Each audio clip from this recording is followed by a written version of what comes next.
Good evening, everybody. Kevin J. Johnston here. This is the Real Estate and Money Show that plays every single Thursday night at 9 p.m.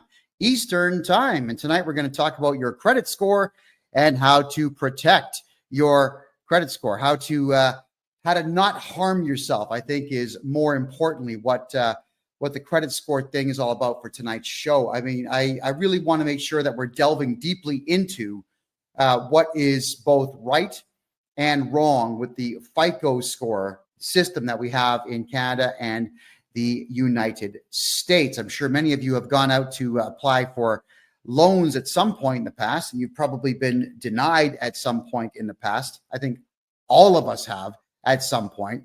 And with being denied a loan or just an opportunity even to rent, it's soul crushing. It's heartbreaking. And typically you have no idea why you've been crushed, why you can't get that loan, why you cannot rent that place, why you can't get the car lease that you want, why you can't get a simple $500 credit card. These are things that are very important to understand.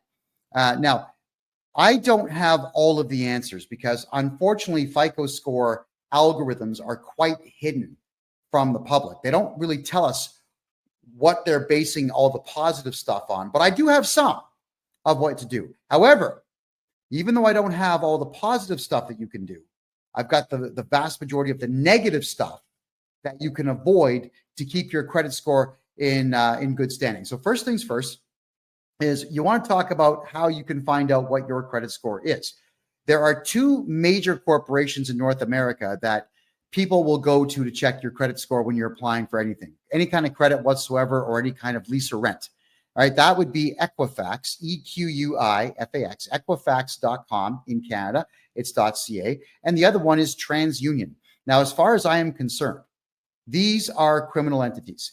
What they do is they give you a credit score, but you never ask them to. Isn't that strange? They have your entire credit history that you never asked them to create. They have a credit score for you that you never asked them once to keep on. They're keeping records on your spending habits that you've never given permission for them to do. But somehow, if you've got a social security number in the States or a social insurance number in Canada, somehow they will know that you have these very things. So how do we combat this nonsense? And it is nonsense. All right. For TransUnion and for Equifax, all of you have to find out what your FICO score is. It goes, I think as low as 300, it goes all the way to 950. If you have a FICO score of 750 or higher, you're going to be pretty good at getting bank loans out there. And there is a way to get that to happen. I'll cover as much as I can in the next 52 minutes because it's only an hour show, everybody. How do you get your score? Well, Equifax and TransUnion, because of whatever deals that they've signed with the government, have to give you one free credit score of your own each year. So you go to their website, equifax.com or .ca, transunion.com or .ca, and you give them your necessary identification. Don't use a driver's license. If you've got a passport, always use your passport for any form of identification in Canada. Anytime at all that you want to know or do anything for that matter, it's passport only. It's nobody's business where you live. I know that a lot of you out there don't think that you've got the right to have your driver's license go to a PO box, and many of you can't afford to have one, but maybe 10 or 20 friends should all get together and have a PO box, split the cost, and send your driver's license there, just so that there is nobody spying around your house looking for what you got. All right. And the reason I say that is as a podcaster, unfortunately, when I was podcasting in Calgary in 2021, everybody in the city knew where I lived. They all knew that there was going to be a podcast taking place there. So we always had to double lock and triple lock our doors. So we had the front door was locked. We put a steel cage over the window of the room that we used, and we installed an extra door in the hallway and put a lock on that just to buy time if anybody chose to break in. It sucks when people know where you live. So don't let anyone know where you live. But you are allowed to get yourself that free credit score, and you got to find out everything on that credit report that is harming you. Now, you have the right to object to everything on your credit score when you get it. Now, don't be silly and object to everything at the same time. What you got to do is you got to pick on small stuff. So what you got to look out for is late payments on credit cards. You got to look out for a bill you didn't pay and figure out who it was you didn't pay it to. You got to look for what's called the R9. R9 is when you just completely abandon a debt. All right. How do these things get there? Well, people that you didn't pay will put it there. Sometimes people you don't like will put it there to damage your credit score, damage your reputation. So you want to begin writing simple letters, send them registered mail to Equifax saying that you have no idea what that is. It seems like it's either erroneous or it's fraudulent. Please remove it. And they are obligated at that point to prove that there was a debt. You don't have to prove there is no debt. They have to prove that there is one. If there's going to be an R9 or any particular type of complaint on Equifax or TransUnion, you've got to demand in your letter, what is it? Who's the contract with? Where did it come from? Why is it there? And they've got to prove all that. If they can't prove it, you have to demand you deal with this in 30 days or you must remove it, and they will remove it. R9s are a bit more difficult if it's a credit card company, because obviously the credit card company will be able to prove it, but we can still argue it. You want to make sure that each time you get something off your credit score, that you send another letter in complaining about the next thing. Get your credit score to be patched up as quickly as is possible. Now, what is it based on? Well, here's a graphic, everybody. I got to put this white piece of paper here so you can see all the numbers. All right. 30% of your credit score is based on the amounts that are owed. 10% is on new credit that you acquire. 15% is the length of your credit history. I'll move the microphone here. 10% would be credit mix. It's not really defined all that well. And 35% will be your payment history. Okay, where do we begin with this? Let's say you just are starting off in life and you want to build some credit. How do you do it? Well, you would apply for a simple credit card, get yourself the minimal amount, which is a $500 credit card. They usually will just give those out to everybody. They really will. Go to a bank machine, take a cash withdrawal, hide the money somewhere. A week later, pay it off. Do it again, pay it off. Do it again, pay it off. Just keep doing this. So while you're taking cash withdrawals on your credit card, now don't make purchases because you got to pay for the purchase. You're taking out cash and you're going to put it back on. Yes, you're going to pay a transaction fee, depending on the machine, $1, $5. It's going to be something like that, but you're building credit. You're building a history of paying your bills to a major creditor. Then you'll go to a bank, you'll open up a bank account, and you'll ask for a very small bank loan. Let's say $1,000. Why? Oh, it's for school and I got to buy a laptop. Oh, okay, that's fine. They'll get it to you. Don't spend it. Put the money in a hidden, hide the money somewhere that no one's going to find it. Make 3 payments and then go pay it off. Now you got to ask for $2,000. Repeat the process. Make 3 payments and then pay it off. Don't spend the money, because then you have to go out and earn that money. And now what you're doing for your credit score is you're building credit score points up. And it works. Eventually you'll get a $5,000 loan, then 10, then 20. You're going to keep doing this until you actually need to borrow on something in the future that will improve your life. Like, let's say a car, a truck. Don't buy those. They depreciate. Better yet, a house. Or you could lie and say you need a loan to buy a house, but then just go ahead and buy a ton of Bitcoin. And when the Bitcoin appreciates, pay off the loan. All right. You always want to make sure that if you're building credit, that you're constantly paying these loans and these credit card debts off. And it's all about borrowing money, not spending it, and then paying it off within a timely fashion, we'll call it, within a good period of time. But what they don't tell you is, let's go back to this chart here, is that new credit is only 10%. All right. So it's only 10%, but 35% is your payment history. So if you get small amounts of credit here, like 10%, and then here, you get 35% based on your actual payment history, 45% of your credit score could be based on your decision to take money out on your credit card and pay it off, take out small bank loans, and pay them off. Amazing, isn't it? 45% of your FICO score is based on you gaming the system. Hey, I wish they told us that. They should teach us this in school, but they don't, because they want you in debt. I want everybody watching this show to make money, get bank loans, and be out of debt. That's what I want. So I'm telling you that you got to pay attention to the fact that 45% of your FICO score is going to be based on you borrowing money and paying it off. You do it forever, for your entire life, starting from the day you become an adult till the day you die. Keep building the FICO score. Now, why would you want to do this for your entire adult life? Well, you didn't hear this from me, but let's say by the time you're 60 years of age, you've had enough of society, you've had enough of human beings, you've had enough of working, you've had enough of everything. Let's say you've got a really good FICO score, like an 820.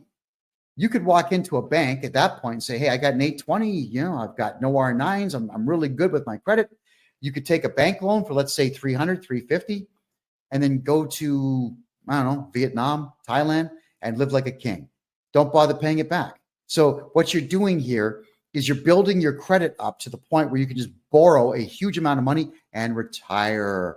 There you go. I'm not saying you should do that, and I'm not saying you should aspire to rip people off, but I'm saying you've got the option to do it should you decide that's the way that you want to get yourself into retirement. Why would you want to do that?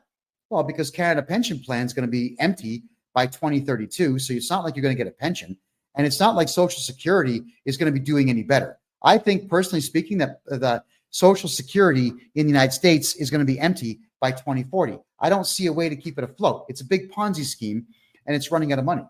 And now that all the illegals are going to be collecting it, good luck, America.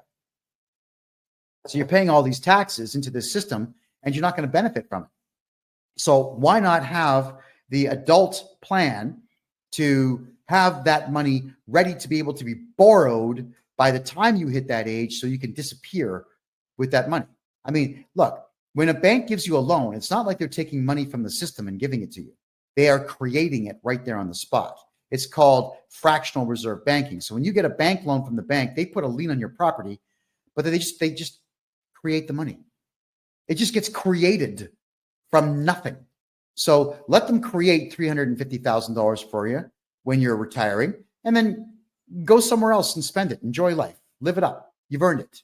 Right? So if you've been paying into the tax system, which I don't recommend you do, I recommend you hire me to be your tax guy and not pay tax. But if you've been paying tax or paying into the system all these years, benefit from it. Benefit from it. Start planning for your retirement now by keeping your FICO score as high as you possibly can. So getting back to the FICO score, this one here, let's address the 15% of the length of your credit history. All right. Your FICO score, if you keep your FICO score in good standing through your entire adult life, if you start doing it when you're 18, by the time you get to 60, 15% of your FICO score is going to be based on the fact that you had good credit for 42 years. So keep your credit good in that time as best as you possibly can. But this is the one here that I want to warn everybody about. 30% of your FICO score is based on the amounts of money that you owe. Now, this is where I can really help you out. You got to remember that the way that the credit companies do this is that they've got hundreds of things that go against you and just a few dozen things that help you. Equifax seemingly is in the business of destroying you. Equifax seemingly is in the business of keeping you down, of not allowing you access to the capital that you need to become wealthy. That's what it seems like they're doing, which again, in my opinion, makes them criminals. But it's not like I can walk in there and just shut the company down, but I can tell you how to combat them. Knowing that 35% of your FICO score is going to be based on bad debt that you carry, here is the way to protect yourself. Let's start with basic rudimentary stuff. If you get a cell phone plan, doesn't matter with who.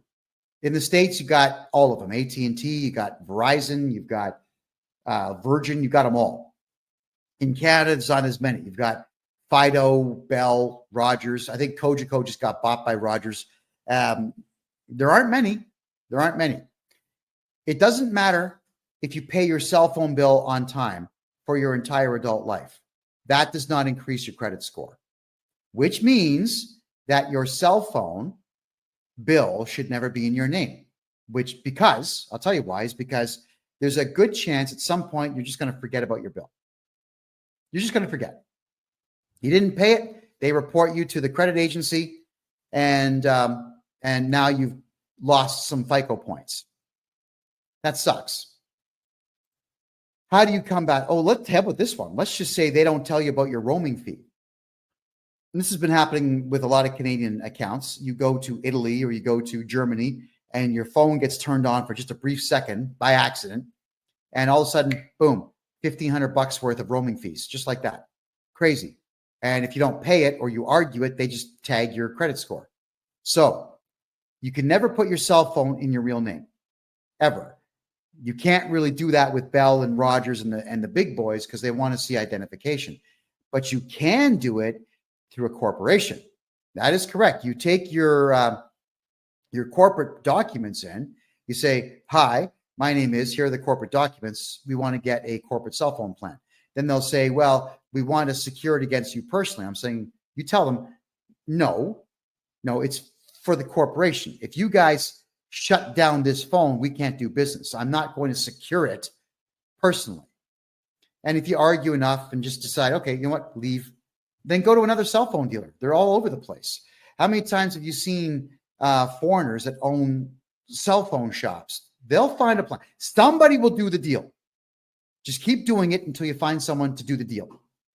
Make sure your cell phone plan is never in your name, ever. Okay?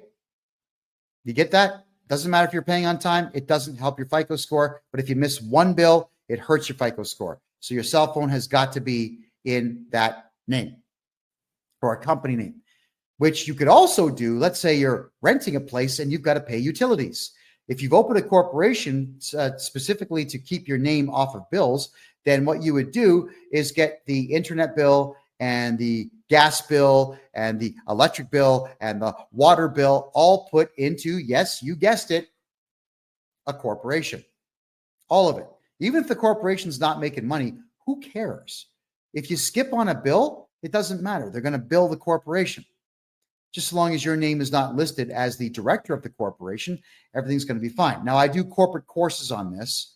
And if you want to get involved, come January 1st of next year, we're going to have a subscription-based website where for $25 a month, I'll be doing 1 or 2 shows a month that are private to members only to learn this stuff. But this is the general synopsis of how to protect your FICO score. The other thing is, if you don't want to go through the expense of registering a corporation, even if you buy a house, you can jump on the phone with all the utility companies, say, "Hi, I'm John Smith, Arnold Schwarzenegger, Richard Pryor. I'm somebody. We need the gas bill hooked up."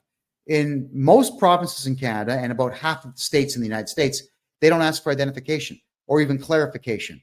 They say, "Yeah, no problem. We'll send someone out. We'll get you all hooked up." Ta-da. So now the bill is in someone else's name. Why?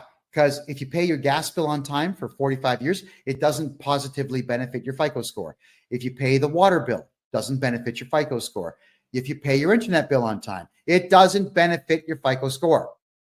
Nothing benefits your FICO score when it comes to household utilities, but it can hurt you.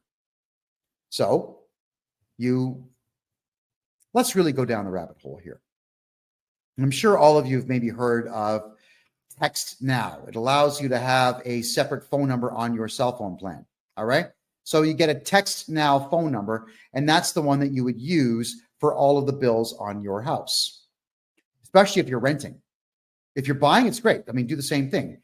Have the bills in a fictitious character's name and have them phone your alternate cell phone number looking for payment on the bills, because you're going to miss a bill.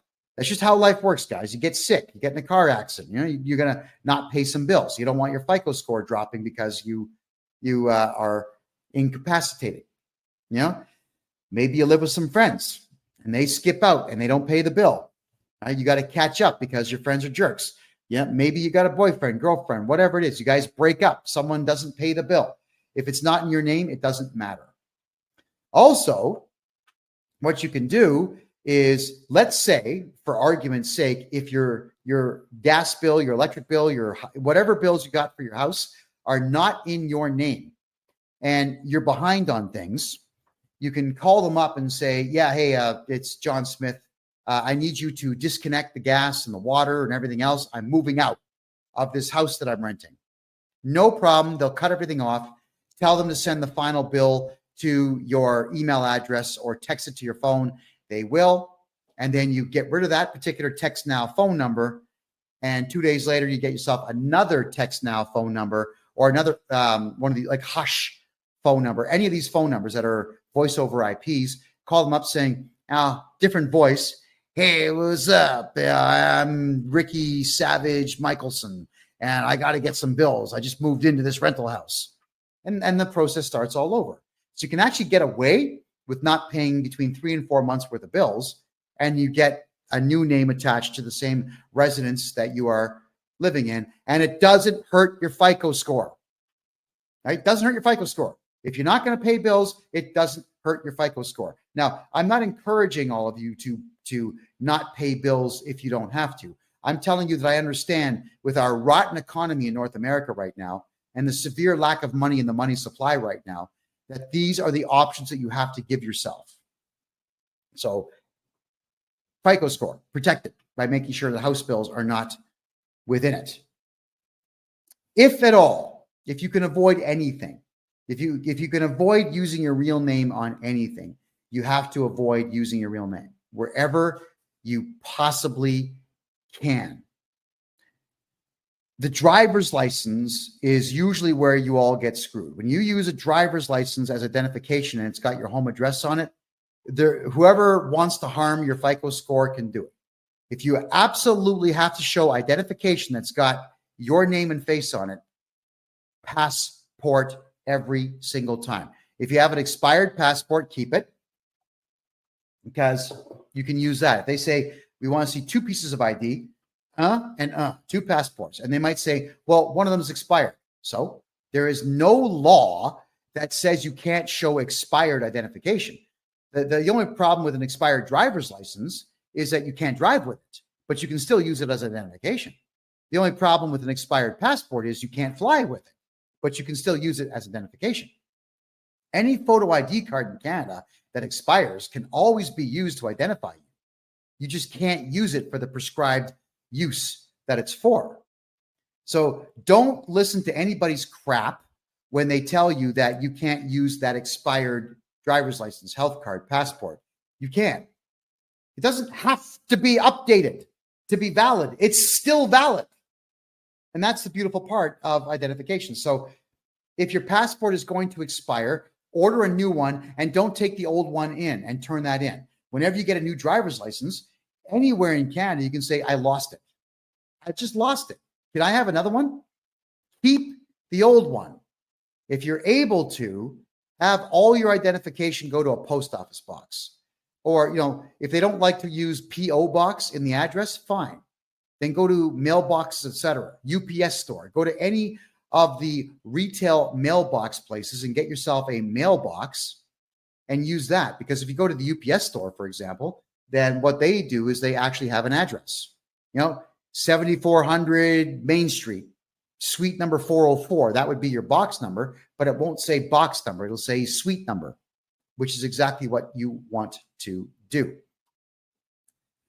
I can't stress enough that this is no longer the 1970s. In the 1970s and the 1980s, people would ring your doorbell to say, hey, I'm happy to see you. Like, thank you for your friendship. And that was it. There was never anything nefarious that people had in mind when they would ring your doorbell. Back in the days, people would ring your doorbell. You just open the door. Hi. Like, it was a surprise. You're excited. Someone's here. And then eventually towards the end of the 1980s and the beginning of the 1990s, every third person ringing the doorbell was some solicitor trying to sell you something. So you had to get really good at yelling at people saying, get out of here. And it's annoying to have someone, unfortunately, they are legally allowed to do so. The law says they can ring your doorbell, but they have to leave when you tell them to. I don't want to get out of my chair or stop what I'm doing to answer the door for someone I don't know. I really don't, but it is what it is.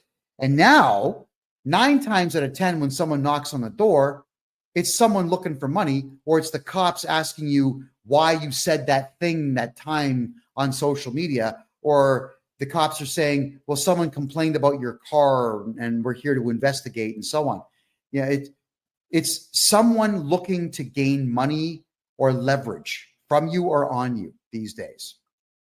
So unfortunately, with the way the world is these days, you want to make sure that nobody has access to your front door anymore. This is not to do with your FICO score. This is just you personally protecting yourselves. If you have the means to build a cage in front of your front door these days where someone has to enter the cage to get at your front door, I strongly recommend that. It's sad that our society's crumbled that way, but it has. So you cannot let people have leverage on you. And that's the same thing with phone calls that come in. I can't stand the fact that if you have a landline in Canada, you get absolutely bombarded by people from outside the country trying to sell you something and asking questions. And unfortunately, Canadians and Americans, they're high trust societies, so people answer questions. Like, don't answer questions to people that phone you. They're fishing for information to steal your identity. Start hanging up the phone. It's regrettable, but we have to unfortunately go to cell phone plans and not have landlines, specifically to not get phone calls from solicitors. And when you do buy something online, or you give information online and someone else starts tagging your credit card to buy stuff, it can harm your FICO score. Got to be very careful who you give your information to. So please do not give your home address to anyone. Do not use your driver's license as identification for anything. If you're in a rental house, use fake names to get utility bills done. Passport only for ID for anything. And if you can avoid using your real name, avoid using your real name. And even for things like signing your kids up for sports. Yeah, you've got to give your kid's birth certificate up. But when they say that we want to see a hydro bill to prove that you are living where you say you are, no.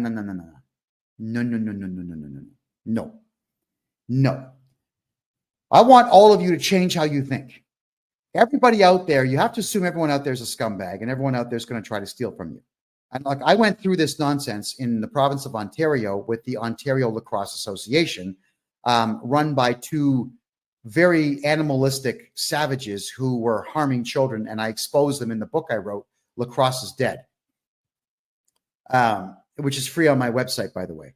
And in there, what they would say is that if you were going to sign your child up to play lacrosse in my hometown, Mississauga, that you had to prove you lived in Mississauga. Why? What does it matter? What if you lived on the border in the next town over called Oakville? But to play in Oakville, you had to go 24 kilometers that way instead of 1 kilometer that way. Why would you want to waste time and fuel? Why do you have to prove this? So all of you, when you know in advance that you may have to show a bill to prove that your kid goes there, get an affidavit done instead. Write up an affidavit. Hi, my name is, I'm of this age, and this is to certify that I live in the province of Ontario and the city of Mississauga in the community of Arundel, Meadowvale, Cooksville, Heartland, whatever. I live in the city of Toronto in Scarborough. You don't have to give your address, because if you're swearing this in and having an affidavit stamped in Canada and the United States, it's just like you testified in court. They've got no choice but to accept it. And if they don't, you can do what? File a lawsuit. That is correct. The problem with the Ontario Lacrosse Association, and again, it's all in my book, is that they were taking the birth certificates and they were taking your home address and they were selling the information. They were selling your information to others. Okay. So I'm turning my Wi-Fi on, everybody. I think I'm getting some complaints that my mouth is not synced with my audio. So tell me if it gets any better there on TikTok, please. Yeah, they were selling the information. So at any given point, your FICO score can be affected by the fact that your information is being sold to others, because you never know what is going to get done with the information. You just absolutely never know. So please use affidavits when you want to tell someone, I live in a city, and don't put your home address on it. We all have to protect ourselves. So getting back to the FICO score pie chart here. All right, let's go through it again. 35%, you can see right there, 35% of it is based on your payment history. So keep that going. 15% right here is based on your length of credit history. So the older you get, the higher the score will go if you keep your credit score in good standing. 10% is based on new credit. And 30% in the red here is based on debts that you owe. And then the 10% credit mix, this would be, were you successful in getting a bank loan? If yes, how many times? Were you successful in getting a mortgage? If so, how much and how long ago, and so on. Do not apply for loans on what's called a hard credit check unless you've already done your own soft credit check. Here's the difference between the two. A soft credit check is not you applying for something. It's you checking out your own credit score. Every time your credit gets searched by somebody, it hurts your credit score, which is why you need to get your free credit score checked from Equifax and from TransUnion. You have no choice. You just have to do these things, everyone. Why do you have to do them? It's because you need to know who is trying to rip you off and who's trying to hurt you. When you get your credit score from them, you need to also look and see how many hard credit checks that there were. Because with the use of an affidavit and a letter to Equifax, you can actually write a letter to Equifax and TransUnion and tell them, hey, someone did a hard credit check and I did not authorize that. They will actually have to produce a signature showing that you authorized that credit check to be done.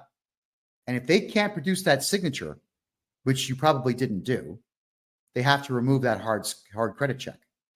So a hard credit check is you asking for credit from a bank or credit from a financial institution or credit from anyone who involves themselves in lending money or a financial institution.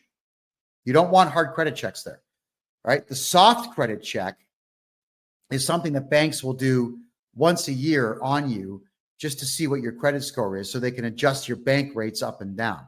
It's criminal that they do it, but they do it. And the soft ones, they don't show up. So we got ourselves a troll. I just have to get rid of the troll, folks. Give me a second here. There you go. And blocked. There you go. Okay. So thank you for that. So you want to make sure that you are not letting them do the hard credit checks. The soft credit checks, they will do. The soft credit checks do not show up on your account. Be very careful how many hard credit checks that you yourself go for. If you go to get a bank loan, they'll do a hard credit check. If you don't get the bank loan, that shows up on your credit score, which is why you always have to start off with small bank loans. They might even ask you, do you have any collateral? Yeah, I've got this watch. I've got this gold bar, like whatever you have. You may have to actually let the bank hold on to things for you. Keeping in mind, if the bank loses it, they've got to compensate you 100% plus whatever other fees you demand from them. So yeah, secure the bank loan with gold or silver or jewelry if you need to. But start building your credit using the methods that I have talked about. Hard credit checks, you got to get rid of them all. You have to be in constant watch of your credit score and eliminate as much as you possibly can using everything at your disposal. And I've given you a gold here tonight, everybody. So I'd like everyone watching the show tonight to go to Equifax and TransUnion and request your free credit score. And they will send it to you. And look at everything on there and start to comprehend how easy it is for someone to harm your credit score. So if there's any questions that anybody has, I'll go right ahead and I'll take those questions now. Throw them in the chat room here. This is to do with your FICO score, everybody. It's to do with credit scores. You want to make sure that your credit scores stay intact. Oh my God, we got trolls here tonight. I thought we got rid of all these guys. Oh man. There we go. Confirm. Sorry, guys. Occasionally we get trolls coming in here that like to badmouth me. There's a propensity for, we'll say, non-conservatives to not appreciate the fact that I'm teaching people that the conservative way of doing business and living life tends to be the more successful of the two. So for the profanity that sometimes show up in the chats, I do humbly apologize to all of you. FICO scores themselves, I've been asked many times if it's possible to remove yourself completely from the FICO score. You know, we did have a friend of mine. I helped him write a lawsuit against Equifax because what they were doing was they were interfering with his capacity to live life the way that he wanted to. He served them, but he didn't pursue it. I actually was very curious to know what the judge would have said about a FICO score company keeping your FICO score without your permission to have even opened up your FICO score account in the first place. Okay, so Nada says, renewing a mortgage, and I'm not comfortable showing my bank accounts as proof of pension income. Nada, if you wanted to, you can get a hold of me on my website, kevinjjohnston.com, and you could, I can give you the contact information of a mortgage broker who can get you into a private lending situation where you don't have to show that to anybody. Because the private lenders, they're not going to check your credit rating.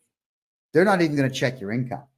They're just going to ask if you can secure the loan somehow, which of course would be the house that you're borrowing against. And there you go. It's probably going to be 1% above prime, but at least you'll get it guaranteed without having to prove anything to anyone. And that's what the banks do. You see, Canada has asset-based lending, which is why the economy is garbage. If you don't have $1 million, you can't borrow $1 million. That's the insanity of Canada's banking system. Whereas in the United States, everything is capital-based banking. So you go into the bank with a really good idea and they'll give you money because they're hoping to make money off of you. And American banks are really, really, really good at writing off debt and selling debt to others. All right. So that is why it's so difficult to get things done in Canada. So if you're having a difficult time getting credit in Canada, it is because the system in Canada works against you. It really does work against you. And you need to combat that by taking the advice that I've given you on tonight's show.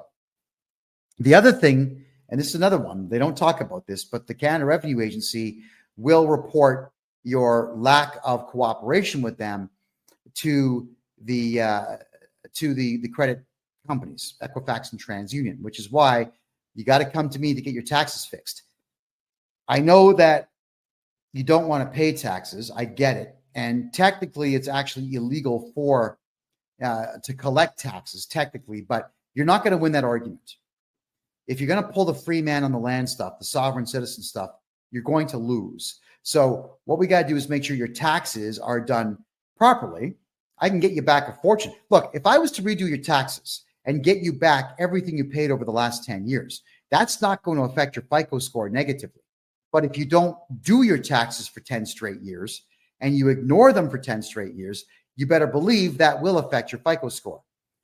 When we do all your taxes at one time and we find out that you don't owe money, it's going to increase the FICO score a little bit, but not much. It's not like the CRA is going to report to the credit agencies saying, oh, yeah, now he did his taxes, remove that, please. That's not what they do. That's why you have to be in constant contact with Equifax and TransUnion to be able to reverse the damage that's being done on your credit score. So to be able to remove yourself from the whole credit score thing is not something that I have pursued yet, but I'm sure at some point we're going to be able to figure that out. I'm sure there's case law somewhere in the world where that has been done. And if anybody out there knows the case law, send it to me and I'll read it and I'll interpret it and then I'll get another interpretation on it and then we will talk about it on this show. So everyone, FICO scores, very important. And for the next 15 minutes, what I will do is I'm going to recap what I've talked about in the last 45 minutes. So for those who are joining us late here, you'll get a chance to hear what I have to say on this. And with your FICO score, it is based on the following factors. So let me just bring the let's see here, and bring the chart back up for you. So right off the hop, 35% of it is going to be payment history. Your payment history is 35% of your FICO score, which is why you want to make sure that when you're borrowing money, you're not buying stuff. You're borrowing money for the sole purposes of building up your credit, because 10% is based on new credit that you get. So 45% of your credit score, everybody, is based on you acquiring some credit and keeping it in good standing, which is absolutely what all of you should be doing. Get what I was saying earlier in the show is you go to your bank machine with your credit card, get a credit card for $500 on it, take money out, hold on to it, pay it off a week later. Take more money out on the credit card, cash advance, pay it off, cash advance, pay it off. If you do this every week, that's 52 positive FICO score increases per year on just that one credit card. So once you've done that, you could apply for another credit card. So get a Visa and a MasterCard, both with $500 on them, and do the same thing, like Visa, MasterCard. Go to the bank machine, pull the cash. So if you have 2 credit cards, then that's 104 positive influences that you can have on your FICO score. Isn't that incredible? So after a year of doing that, as I said earlier in the show, you go and get a bank loan for a small amount of money, $1,000. Tell them you're buying a laptop for school. Keep the money in your room, hide it, make 3 payments, pay off the loan early. And meanwhile, while you're doing this, you're playing the credit card game. Then get a loan for $2,000. Make 3 payments, pay it off. Don't spend the money. Never spend the money. You're just taking it out for the purposes of putting it right back in and building your FICO score. Just keep getting bank loans so long as you've been building credit slowly. And then eventually you'll have yourself in a position where you could get a mortgage in the future. And let's just say you do get a mortgage in the future and you pay it off in good time and good standing and whatnot. And you keep your FICO score over 800 points. By the time you get to your 60s or 70s, you can get yourself a very big unsecured loan and just keep the money. And that's your retirement plan. So your retirement plan should not be Canada pension plan. It should not be Social Security in the States. It's going to be empty by the time anybody my age gets to retirement age to collect on it. You're never going to collect on it. Build a good FICO score.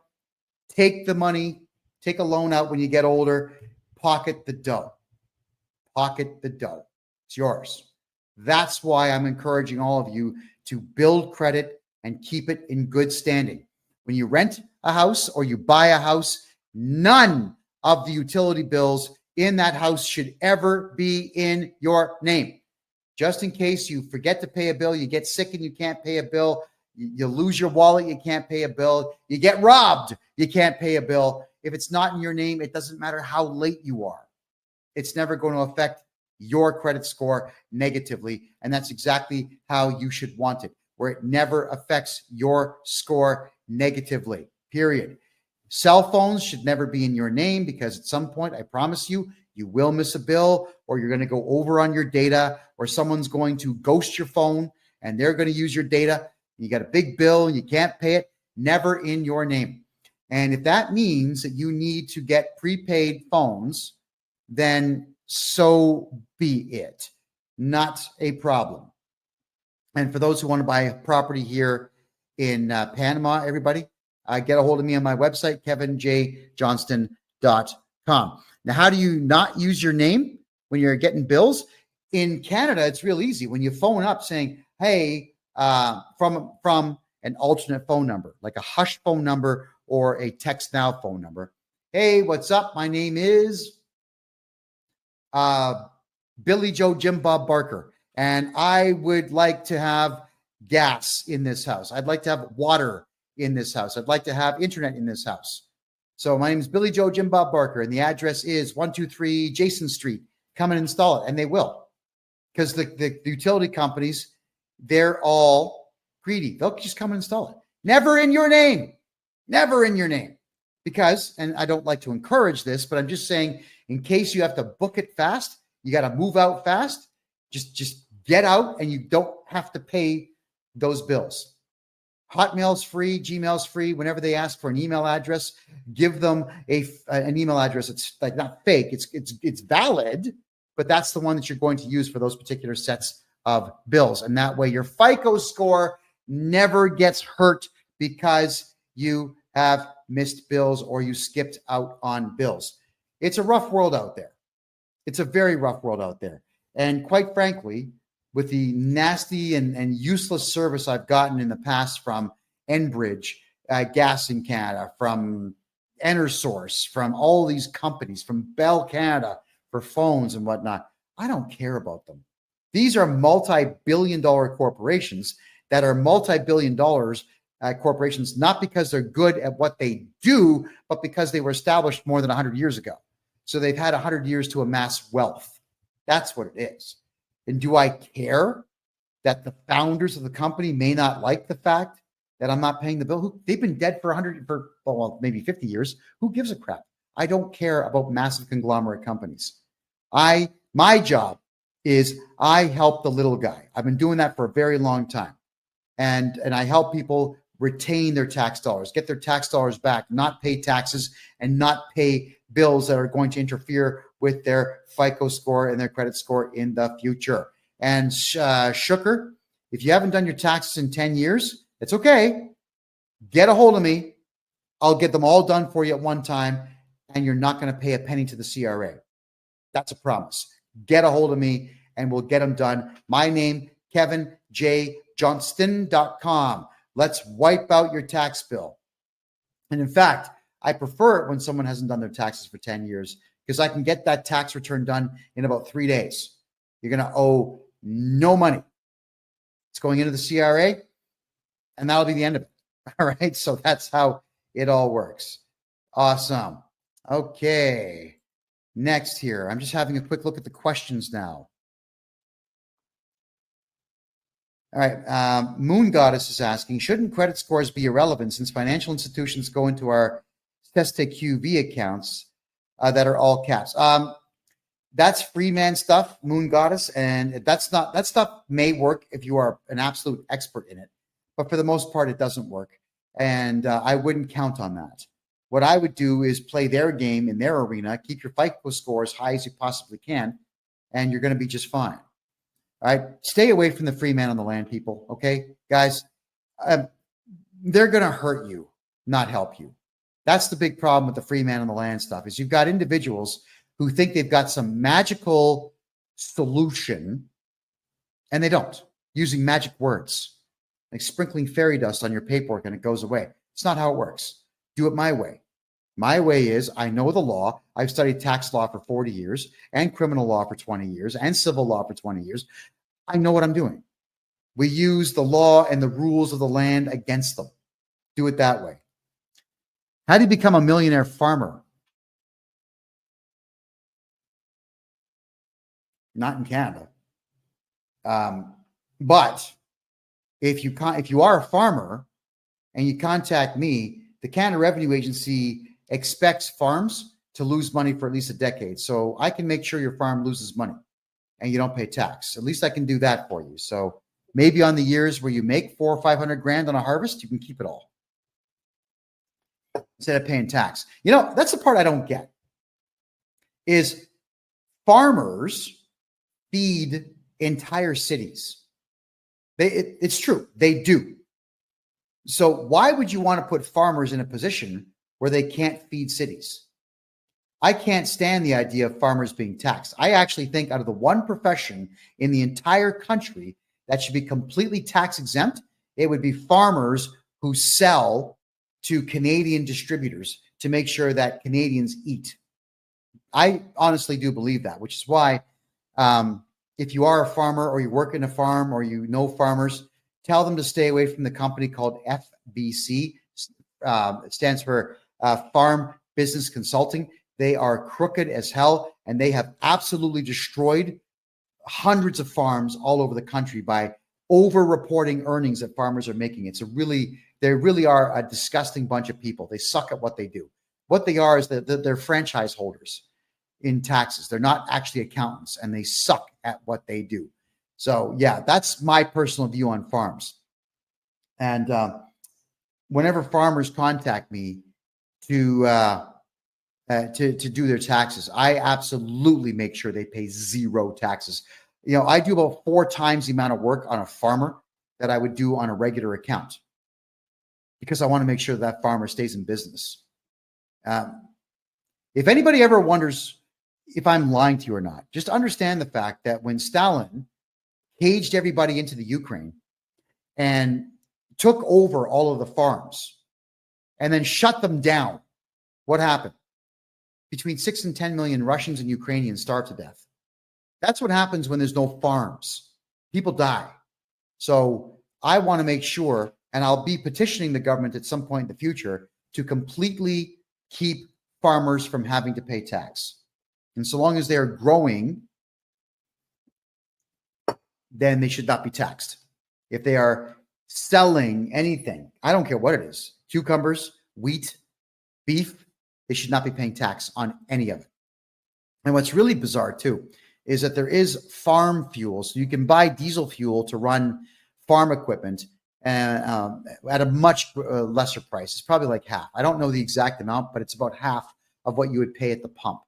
And then what they'll do is they put this purple dye inside of it so that if you fill your tank with it to drive around, like your pickup truck or your diesel-powered Mercedes or whatever else, sometimes you get pulled over by losers, and they are losers. These supposed traffic guys, like in the province of Ontario in Canada, they're called MTO, right? And they're the guys who couldn't pass the psychological exams to become cops. So instead, they sit in these cars that have sirens on the top and cherries, and they'll pull you over saying, well, I work with the MTO, and I'm going to take your license plate. And they actually will go inside your gas tank and pull it out and see if the gas is purple. And if it's purple, they'll write you this massive $1,000 fine for using farm fuel for your vehicle. So how do you beat that? 2 gas tanks. That's what you do. You have 1 gas tank, which is the main one, partition it, put some regular gasoline into it that you never burn, and have a secondary fuel tank in there and use farm fuel. There you go. There's some help for you right there. All right. So keep in mind, everyone, you got to protect that FICO score.